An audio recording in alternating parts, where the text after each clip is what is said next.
The more you know, the more confident you'll feel. So I use AI as a tool. I think it can be a good tool for a writer, for example, to provide summaries or to organize things or to even just have like a second a second not person, but somebody to kind of joust with or come up with ideas. I I think AI is going to replace writers long ultimately? I don't. I think the nature of writing is human connection, Yeah. and that's where it started. We started sitting around fires telling each other stories. That's where our ancestors started, and it's about that human connection. So I think there's always going to be a need for that. There's always going to be a need to know, especially with books that somebody was on the other side of that communicating to you. And I think that there's a magic in that, and that can't be replicated by AI.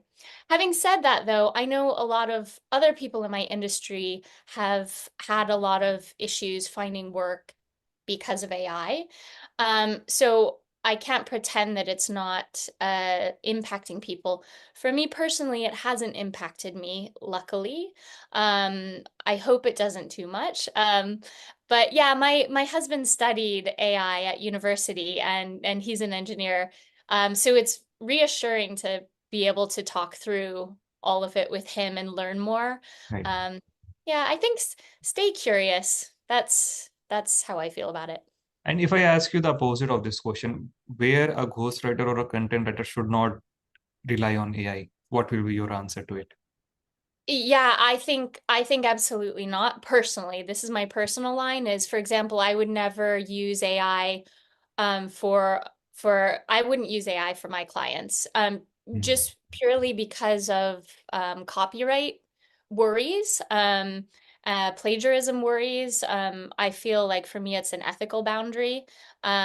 Also, I'm a writer and I love writing, and that act of creation is pleasurable for me, so I don't want that taken away. Um, I worry about the book publishing industry. I know certain publishers have said they're committed to not using AI, whereas others are completely leaning in. And I'm definitely not an expert in this field, but my instinct is, I think the written word should belong to those who have written it, and plagiarism is a worry. Correct.